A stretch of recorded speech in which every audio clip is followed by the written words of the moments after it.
Welcome back, students, in my YouTube channel. Once again, hope you are excited about the second part of this chapter.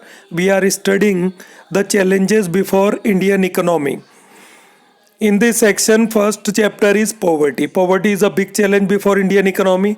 In first part, we study about the poverty line, poverty criteria, and other things also, who are poor, who are non-poor, and also studied about the causes of poverty. In this part, we will study about the another causes of poverty and relate reference to unequal distribution of income. So let's start today's chapter, today's part. The first point, poverty in India can also be explained with reference to unequal distribution of income. In last part भी studied that जो bottom वाले 20% हमारा population है उनको only 8.1% जो हमारे GDP का है वो हिस्सा मिलता है, और जो टॉप 20 जो है वो अप्रोक्सीमेट जीडीपी का हाफ, जो उसका था 43% टू 45% तक का हिस्सा जीडीपी का रिचर सेक्शन, जो अपर सेक्शन है सोसाइटी का, उसको मिलता है. सो it is a important criteria to see the poverty, unequal distribution of income. Second point, efforts have been made by the government to moderate inequalities. अब moderate मतलब ना कम ना ज़्यादा. गवर्नमेंट के ऐसे प्रयास हुए हैं जहां उन्होंने इनकम की इनइक्वलिटीज़ को कम करने के या मॉडरेट करने के प्रयास किए कि ये जो इनइक्वलिटीज़ हैं ये रहेंगी तो सही, बट ये ज़्यादा नहीं हो, मतलब गरीब और गरीब ना हो और अमीर ना हो. और ऐसा करने के लिए एक सिंपल सा जो चीज़ आपने पढ़ा होगा मैक्रो इकोनॉमिक्स में भी, वो गवर्नमेंट क्या करती है, टैक्सेशन, प्रोग्रेसिव टैक्सेशन लगाती है. गरीब जो सेक्शन है ना, पुअर सेक्शन को सब्सिडीज दी जाती हैं, और जो रिचर सेक्शन है उनसे टैक्स वसूल किया जाता है. तो कुछ ऐसे मेजर से उन्होंने मॉडरेट किया इनइक्वलिटीज़ को. In the distribution of income through the system of progressive taxation and other measures. तो progressive taxation के अलावा other measures भी हैं, जैसे पीडीएस सिस्टम है, तो बीपीएल परिवारों को कुछ सस्ता राशन वगैरह उपलब्ध करवाया जाता है. कोरोना में आपने देखा है गवर्नमेंट ने कितनी हेल्प की है, चाहे वो सेंट्रल गवर्नमेंट हो चाहे स्टेट गवर्नमेंट हो. Point third, but despite all such measures poverty in India has only tended to compound over time. ऐसे मेजर्स जरूर लिए गए हैं, बट जो पॉवर्टी है इन इंडिया ये लगातार कंपाउंड बढ़ती जा रही है. Number 4, according to NCAER report, NCAER की जो रिपोर्ट है 2009-10, टॉप 20% पॉपुलेशन जो है, अब देखो यहाँ भी डेटा जो NCAR की रिपोर्ट के अकॉर्डिंग टॉप 20% जो हमारी पॉपुलेशन है उसको 53.2% जो है टोटल इनकम जो हमारा जीडीपी होता है उसका हिस्सा उनको मिलता है. वाइल द बॉटम 40%, जो बॉटम में 40% पॉपुलेशन आती है उनको ओनली 15.3% मिलता है. It is according to NCAER report 2009-10 है. तो जब भी आप डेटा याद करें तो उसका सोर्स भी याद रखें, क्योंकि MCQ क्वेश्चन किस रेफरेंस में पूछा गया. और जब भी सर्वे होते हैं, हमने स्टेटिक्स में पढ़ा था, अलग अलग सर्वे होंगे, अलग अलग रिपोर्ट्स होंगी, तो डेटा भी वेरी करते हैं. Number 5, according to monopoly inquiry commission, 1536 companies in the country are controlled by just 75 families. अब देखो ये भी एक बड़ा डेटा है. मोनोपोली इंक्वायरी कमीशन ने ये बताया कि 1536 कंपनीज हैं, ये सिर्फ 75 कंपनीज कंट्रोल करती हैं. व्हाट डज इट शो कि इनकम इनइक्वलिटीज होगी, मतलब वेल्थ इन फ्यू हैंड्स वाली बात आती है, और इसी कारण से क्या होता है, इनकम इनइक्वलिटीज तैयार होती हैं. तो यहाँ मैं एक रेफरेंस दूंगा, 1917 का जो रशियन रेवोल्यूशन हुआ था उसका मेन जो एक मुद्दा था, जो रेवोल्यूशनरीज थे उन्होंने जो उठाया, उन्होंने कहा था कि सभी जो कंपनीज हैं, बिग फर्म्स हैं, इनका जो ओनरशिप है गवर्नमेंट के हाथ में होना चाहिए. No private ownership is allowed.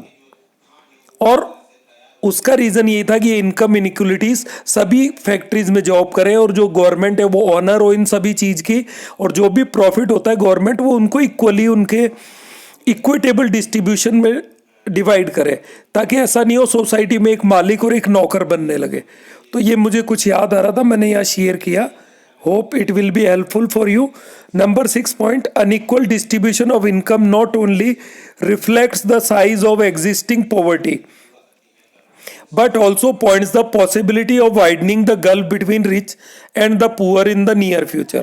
तो इनकम इक्वलिटीज दो चीज़ों को बताता है, एक तो पॉवर्टी बढ़ाता ही है और दूसरा रिचर और पुअरर सेक्शन के बीच का जो गल्फ है वो भी बढ़ता है। इस कारण से नियर फ्यूचर अगर ऐसा इनइक्वलिटी चली तो नियर फ्यूचर गरीब और अमीर के बीच का फर्क और ज़्यादा बढ़ता जाएगा, because those with the higher income and wealth certainly have greater capacity to generate still higher income in the near future.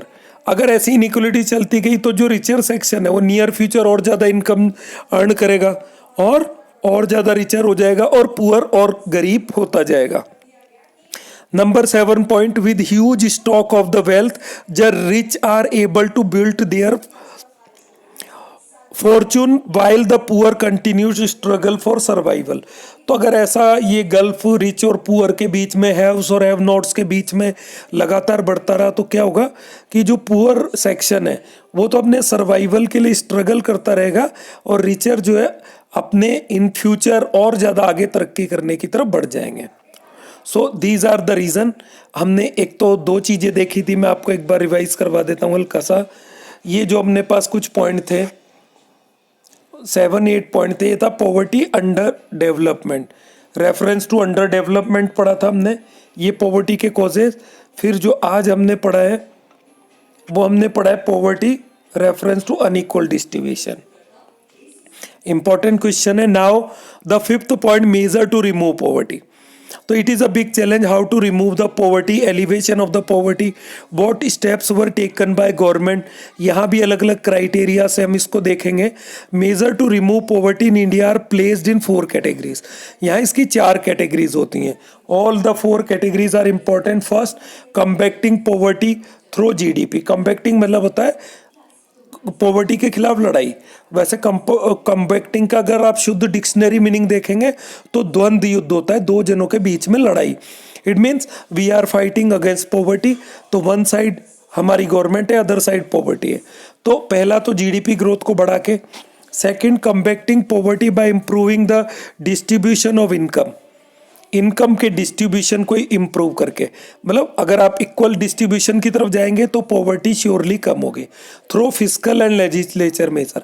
तो यहाँ भी दो तरीके के, एक तो फिस्कल पॉलिसी जिसमें सब्सिडी टैक्सेशन आ जाता है, दूसरा लेजिस्लेटिव मेजर जो है इनमें आपके जैसे मिनिमम वेज एक्ट आ जाएगा, ये चीज़ें आती हैं। मतलब कानून बना के लेजिस्लेटिव मेजर मतलब, और फिस्कल पॉलिसी मतलब गवर्नमेंट की बजटरी जो पॉलिसी होती है एक्सपेंडिचर और रेवेन्यू वाली। Number 3, combating poverty through population control. It is another important criteria. आप जब तक अपनी पॉपुलेशन को कंट्रोल नहीं करेंगे, फैमिली प्लानिंग प्रोग्राम इसमें आ जाते हैं, तो ये भी पॉवर्टी को कंट्रोल करने का एक 3rd क्राइटेरिया बनता है, तरीका है। Number 4, other measures enhancing quality of life of the poor. और जो चौथा उपाय है वो है जो गरीब लोग हैं उनकी लाइफ की क्वालिटी को इम्प्रूव करके करना। तो now we will study all these 4 points one by one. So first of all, combating poverty through GDP growth. GDP growth is an ultimate solution of the poverty. और poverty का जो भी elevation है उसको, GDP growth को अगर आप high level तक ले जाएंगे तो ऑटोमेटिक आपका पॉवर्टी दूर होगा। ये फाइनल सॉल्यूशन है। बट जीडीपी को आप इतना जल्दी से बढ़ा नहीं सकते क्विक। बट अगर ऐसा नहीं कर सकते तो वी नीड अदर मेजर। तो हमें सपोर्टिंग रोल के लिए अदर मेजर चाहिए होते हैं। When the pace of the GDP growth is accelerate, new opportunities of employment are generated. GDP बढ़ता है तो जॉब अपॉर्चुनिटीज़ बढ़ती हैं, और जॉब अपॉर्चुनिटीज़ बढ़ेंगी तो लोग कमाएंगे, गरीबी दूर होगी। More and more worker will find employment in farm and factories. तो फार्म फैक्ट्रीज में उनको जॉब मिलेंगे। Greater the employment more inclusive would be the growth process. तो ग्रोथ प्रोसेस ज़्यादा इंक्लूसिव हो जाएगा, इम्प्लाइंग लेसर पॉवर्टी, और ये पॉवर्टी को कम करेगा। सो जीडीपी को बढ़ा के आप पॉवर्टी को कंट्रोल कर सकते हैं। आपके पास जो बॉक्स है इसको मैं शॉर्ट में समझाता हूँ। Avoid jobless growth. कई बार क्या हम टेक्नोलॉजी से प्रोडक्शन करने लगते हैं तो हमारा जीडीपी तो बढ़ जाता है, but without creating the job opportunities. This kind of growth is called jobless growth. तो हमें इंडिया में एक बार महात्मा गांधी ने कहा था, we need not mass production, we need production by masses. हमें ज़्यादातर लोगों को काम पे लगा के हमारा जीडीपी बढ़ाना है. तो इसका फर्स्ट पॉइंट आता है, poverty will reduce with acceleration of the pace of growth only if jobless growth is avoided. तो पॉवर्टी कब कम होगी? जब आप जॉबलेस ग्रोथ को अवॉइड करें. Second, jobless growth occur when GDP growth is technology driven. तो जॉबलेस ग्रोथ कब बढ़ता है? जब आप टेक्नोलॉजी को प्रेफरेंस देते हैं, टेक्नोलॉजी से हर काम करते हैं, मशीनों से काम करेंगे तो फिर एक मशीन 4-5 लोगों का काम करती है, तो जॉब अपॉर्चुनिटीज लेस क्रिएट होंगे और इससे एम्प्लॉयमेंट जो है वो भी लेवल कम होता है. Number third, the government must ensure that the production process in labour intensive. Government को ये भी श्योर करना पड़ेगा कि जो प्रोडक्शन प्रोसेस है इंडिया जैसे कंट्री में, ये लेबर इंटेंसिव हो, कैपिटल इंटेंसिव नहीं हो, rather than capital technology intensive. Next, combating poverty by improving the distribution of income through fiscal and legislature measure. तो दूसरा आता है फिस्कल और लेजिस्लेचर जो मेजर है. तो इसमें पहला अपन लेते हैं फिस्कल मेजर. अब फिस्कल मेजर में क्या आता है? रेवेन्यू और एक्सपेंडिचर पॉलिसी है. Fiscal measure refer to the policy of taxation and subsidies. It is required that, first point है, the government place greater reliance on progressive tax. जैसे आपकी इनकम बढ़े तो टैक्स बढ़ने लगे, अगर आपकी इनकम कम है तो आपको टैक्स ना देना पड़े. Structure, it implies higher tax on rich while the poor get exempted. गरीबों को इस टैक्स से दूर रखा जाए और उनको सब्सिडी दी जाए यहाँ, और जो रिचर सेक्शन है उस पर टैक्स लगाई जाए. जैसे इनकम टैक्स, जिसकी इनकम एक लेवल से ज़्यादा हो जाती है उसी से टैक्स लिया जाता है, तो गरीबों को ये इनकम टैक्स देना नहीं पड़ता है. सेकेंड पॉइंट है, tax receipts of the government are used to subsidise purchased by poor section of the society. And what is the use of this collected tax? ये जो गवर्नमेंट टैक्स कलेक्ट करती है richer section से, इसका क्या किया जाना चाहिए? इस टैक्स के पैसे को गरीब लोगों को सब्सिडी देने में किया जाना चाहिए, जैसे गवर्नमेंट अंडर पीडीएस सिस्टम में ऐसा कर रहा है. आज फार्मर्स को सब्सिडी मिलती है उनके परचेज पे. तो ये फार्मर जो है ये एक पुअर सेक्शन है, बॉटम वाला. Subsidy is offered of the necessities of the life including food, education and housing. Food, education, housing, health care मान सकते हो. तो जैसे गवर्नमेंट हॉस्पिटल में इलाज फ्री होता है, गवर्नमेंट स्कूल में पढ़ाई फ्री में हो जाती है, पीडीएस सिस्टम में आपको जो राशन पानी है वो सस्ती रेट पे मिलता है. तो ये जो टैक्स कलेक्ट किया गया उसका पैसा सब्सिडीज में आता है. ठीक. और अगर पॉवर्टी दूर हो जाए तो ये टैक्स का जो पैसा है ये हमारे कंट्री के डेवलपमेंट में खर्च होगा. दैट इज़ वाई रिचर जो सेक्शन होता है इनको प्रॉब्लम भी होती है कि हमारे से जो कलेक्ट किया गया पैसा है वो हमारे डेवलपमेंट में काम ना आके गरीबों के लिए काम आ रहा है. Next, capital grants are offered to the poor for construction of their house besides grant for self employment. मतलब जो कैपिटल ग्रांट्स है, लोन वगैरह हाउस कंस्ट्रक्शन के लिए गरीबों को दिए जाए, सेल्फ एम्प्लॉयमेंट के लिए उनको प्रमोट किया जाए. So these are the fiscal measures. 3 point आपने पढ़े, really important, learn by heart वाली बात है. आपको इस बुक में ज़्यादातर चीज़ें लर्न करनी पड़ेंगी. सेकंड है लेजिस्लेटिव मेजर, मतलब कानून बना के.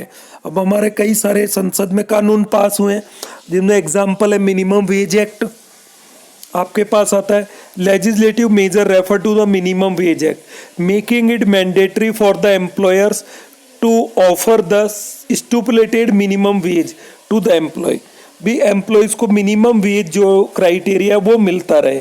Legislative measure also include such policies as of price floor for the purchase of the farm output. इसमें जो प्राइस फ्लोर आता है, मिनिमम सपोर्ट प्राइस आता है जो किसानों के लिए गवर्नमेंट लगाती है, ये इसका एक एग्जाम्पल है. उसका कानून बना दिया गया है कि बिफोर सोइंग सीड वो पहले से डिसाइड होता है, हर ईयर गवर्नमेंट इसको बढ़ा के लगाता है. Next, law like right to education is yet another example of legislative measure. और मिनिमम जो शिक्षा का अधिकार है वो भी यहाँ दिया जाता है, इसको भी आप लेजिस्लेटिव मेजर में लेंगे. मिनिमम वेज एक्ट जो था वो आ गया आपके पास. Measure to enhance quality of life of the poor segment of the society. तो ये लेजिस्लेटिव मेजर थे, कई कानून बना के गरीबी को कॉम्बैक्ट किया जाता है। Next, combating poverty through population control, it is another important measure. अब आपको अपनी पॉपुलेशन पे ध्यान देना पड़ेगा। In India we have second largest population in our country, just after China. China ने तो अपनी पॉवर्टी को बहुत कंट्रोल किया है, but India is still struggling with this challenge in its economy. India's experience show that increase in the national income fails to be reflected in quality of life of the people. India जैसी economy एक best example है कि हमारी GDP after independent कई गुना बढ़ी है, but उसके जो पॉजिटिव साइड असर थे वो फिर भी इंडियन इकोनॉमी पे देखने को नहीं मिले। पॉवर्टी जैसे चैलेंज आज भी मौजूद हैं। Why? Because our population is rapidly increasing. Quality of life जो है गरीबों की वो नहीं बढ़ पाई है। इससे पहले उनकी इनकम बढ़ती है, मार्केट में प्राइस लेवल बढ़ जाता है क्योंकि डिमांड बढ़ती है पॉपुलेशन बढ़ने के कारण। Owing to the rapid rise in population, per capita जो इनकम का कैलकुलेशन होता है वो नेशनल इनकम अपॉन पॉपुलेशन है। तो अब पॉपुलेशन से डिवाइड लगाएंगे, पॉपुलेशन बढ़ती जाती है तो पर कैपिटा इनकम हमारे यहाँ नहीं बढ़ पाती है। You can calculate the per capita income by using this formula. Continues to be low because population is rising to neutralize the rise in national income. अब पॉपुलेशन में जो राइज होता है ये न्यूट्रलाइज कर देता है, नेशनल इनकम बढ़ती है। तो आपका जीडीपी बढ़ा है बट पॉपुलेशन ज़्यादा बढ़ गई। फर्स्ट पार्ट में हमने पढ़ा था कि जो जीडीपी का ग्रोथ रेट था वो 5% हम अचीव अगर करते हैं तो 3% पॉपुलेशन बढ़ जाता है। तो इट मीन जो टोटल असर है 5 - 3 2% के बराबर ही नज़र आता। तो पॉपुलेशन को कंट्रोल करना बहुत ज़रूरी है। इन 1975 इंदिरा गांधी गवर्नमेंट ने फैमिली प्लानिंग प्रोग्राम अडॉप्ट किए थे first time in order to control our population. और वो जो 1975 का ईयर था उसको पॉपुलेशन एक्सप्लोजन, जनसंख्या विस्फोट वाला ईयर भी माना जाता था। Poverty can be removed only if growth rate of population is moderate so that increase in GDP is translated into increase in per capita GDP. अगर आपने कहीं पॉपुलेशन को कंट्रोल कर लिया तो आपकी पर कैपिटा इनकम बढ़ने लगेगी, जो कि पॉवर्टी को रिमूव करने में काफ़ी हेल्पफुल होगी। Control of population would also mean reduction in the size of labour force. जब आप पॉपुलेशन कंट्रोल करेंगे तो लेबर साइज ऑटोमेटिक कम होगा। This would correct the structure imbalance, जो स्ट्रक्चर इम्बैलेंस है कि हमारी वर्कफोर्स ज़्यादा है, इतना काम नहीं है, between labour supply and capital stock के बीच का जो इम्बैलेंस है उस स्ट्रक्चर को ये करेक्ट करेगा अगर आपने पॉपुलेशन को कंट्रोल किया। तो शॉर्टली मैं बताऊंगा पॉपुलेशन के लिए कि इंडियन इकोनॉमी के सामने जो भी चैलेंज है इन सबका एक इम्पॉर्टेंट कॉमन रीजन क्या है, अवर पॉपुलेशन। नेक्स्ट अपने पास एक ये पैराग्राफ रह गया है, रेट ऑफ पार्टिसिपेशन जो है, percentage of labour force gainfully employed, इसको आप रेट ऑफ पार्टिसिपेशन बोलते हैं, वुड इंक्रीज। अब पॉपुलेशन कम होगा तो ज़्यादातर जो लोग हैं वो प्रोडक्शन प्रोसेस में हिस्सा ले पाएंगे। Increase in the rate of participation implies a corresponding decrease in the percentage of population below poverty line. और जब ज़्यादातर लोग प्रोडक्शन प्रोसेस में पार्ट लेंगे, पार्टिसिपेशन करेंगे, तो पॉवर्टी जो है बिलो पॉवर्टी लाइन जो रेशियो है वो कम होगा। Line other things remaining constant, अगर अदर थिंग जैसे प्राइस लेवल वगैरह स्टेबल रहते हैं। फोर्थ आता है other measure enhancing quality of life of the poor. What are the other measures, क्या हो सकते हैं? First, development of agriculture. अब इंडिया में क्या है, आज भी ज़्यादातर इंडिया गाँव में बसा है, तो अगर आपने कहीं एग्रीकल्चर की सिचुएशन को इम्प्रूव किया तो क्वालिटी ऑफ लाइफ जो है वो बढ़ता है, पॉवर्टी कहीं ना कहीं कम होता है उससे। Doctor Minhas is of the opinion that to remove poverty special effort should be made to develop agriculture। जो डॉक्टर मिनास के अकॉर्डिंग कि अगर आप पॉवर्टी को कहीं दूर करना चाहते हैं तो आपको स्पेशल एफर्ट्स करने पड़ेंगे। Should be made to develop agriculture, agriculture को डेवलप करने के लिए। इट इज़ रिकमेंडेड दैट, इन्होंने क्या रिकमेंडेशन दी? First, agriculture should be mechanise and modernise, agriculture को मॉडर्नाइज और मैकेनाइज करना चाहिए। Second, better seeds, mean of irrigation, chemical and composite fertiliser should be used. अच्छे सीड्स हो, एरीगेशन फैसिलिटीज़ हो, permanent mean of irrigation, chemical and composite जो fertiliser हैं हर किसान को उपलब्ध कराई जाए। थर्ड पॉइंट आता है small farmer should be given financial assistance.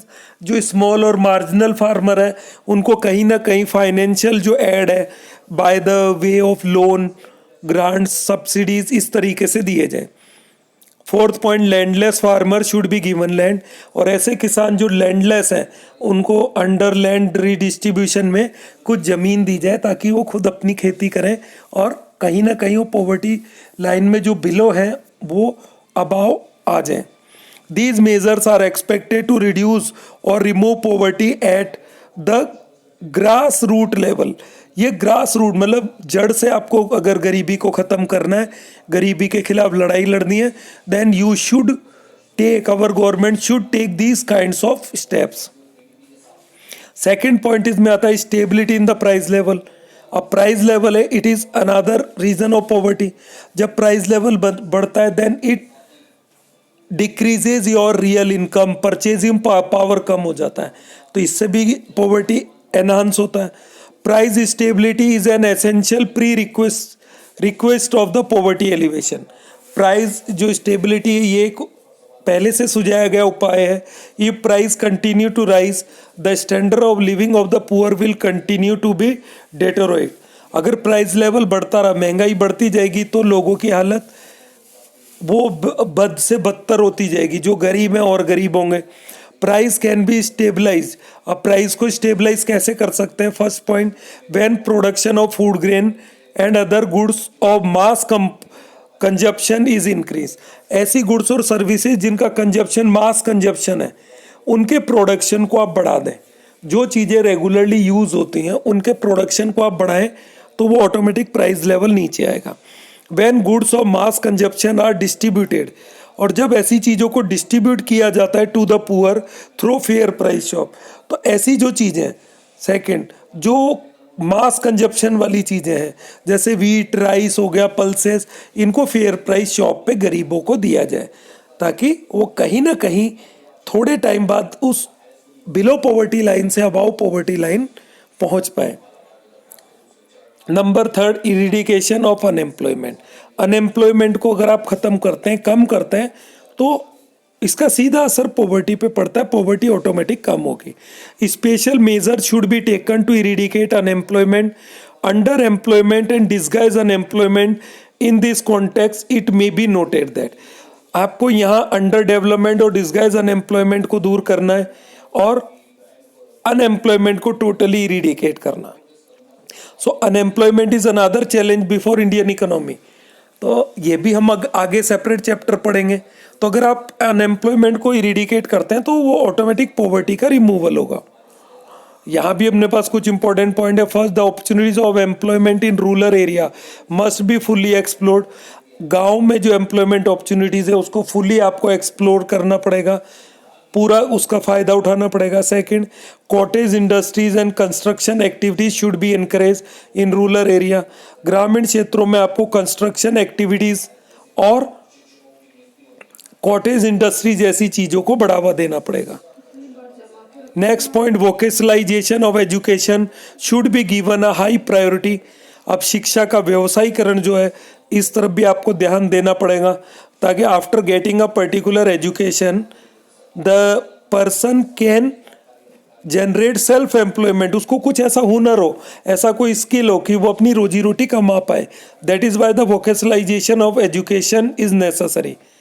Given a high priority to tackle unemployment among the educated youth. Educated youth में सेल्फ एम्प्लॉयमेंट वाली जो चीज़ें हैं वो वोकेशनलाइजेशन एजुकेशन का करके तैयार की जा सकती हैं। नंबर फोर्थ पॉइंट आता है अदर्स मेजर में, labour intensive techniques of production. Doctor Gunnar Myrdal जिनके अकॉर्डिंग है कि जो लेबर इंटेंसिव टेक्निक्स को अगर आप प्रोडक्शन में शामिल करते हैं then you can create extra job opportunities, और ये पॉवर्टी को कहीं ना कहीं दूर करेगा। तो is of the opinion that India should adopt labor intensive techniques of production. Its adoption will raises the level of employment and reduce the level of poverty. तो it's simple. Number 5, provision of minimum needs of the poor. अब जो गरीबों की minimum needs हैं उस provision पे ध्यान देना पड़ेगा. Government should take appropriate measure to meet minimum needs of the poor such as supply of drinking water, provision of primary health centres. इसमें ड्रिंकिंग वाटर आ गया, primary health centre, primary education, ETC. Public sector should allocate more and more funds for this purpose in order to eradicate poverty या decrease poverty. तो ये चीज़ें government को उपलब्ध करानी होगी. Number 6 point, special focus on backward regions. Still some areas are backward in our country. काफ़ी area हैं जो बैकवर्ड हैं, उनको कैसे डेवलपिंग किया जाए, आगे बढ़ाया जाए बैकवर्ड से. इस जो रीजन्स पे रीजन टू रीजन गवर्नमेंट को काम करना पड़ेगा. Government should offer special concession and facilities to extremely backward and poor regions like Orissa, Nagaland, UP, Bihar.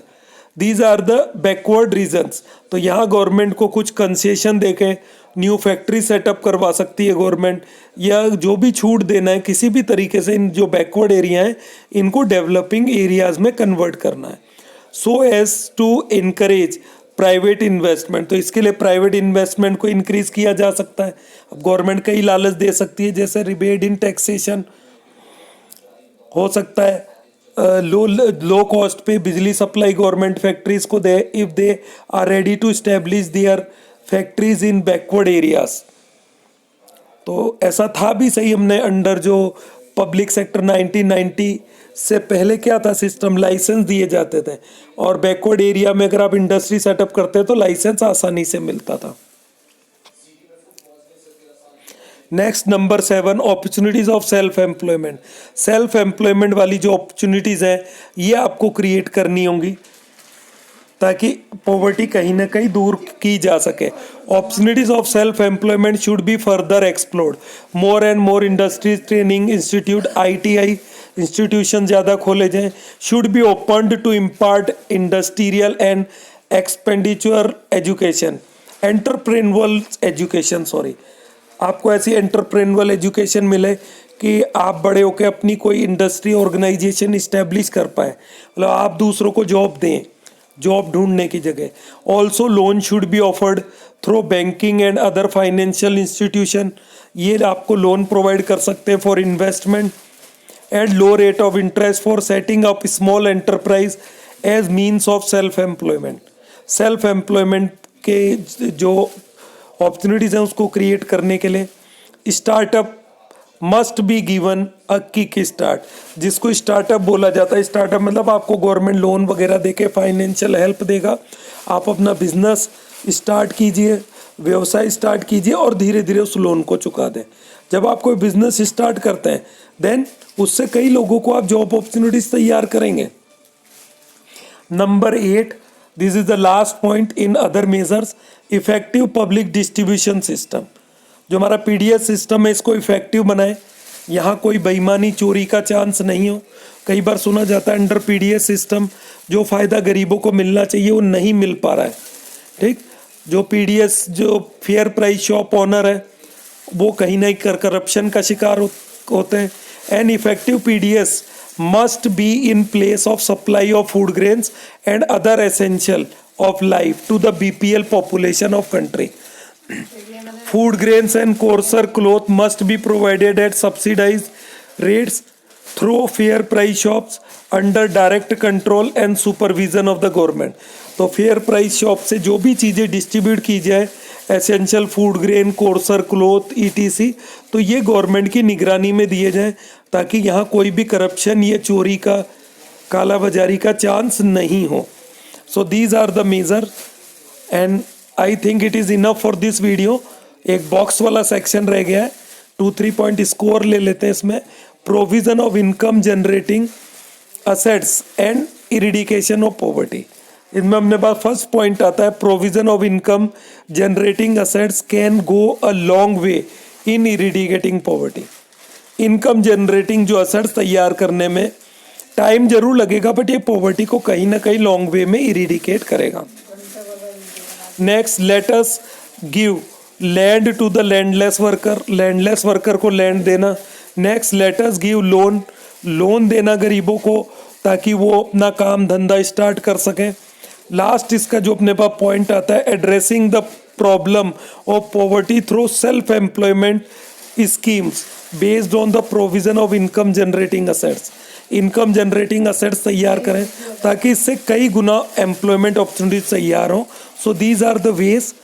And next point, this would mean multiple dimensional attack on the poverty.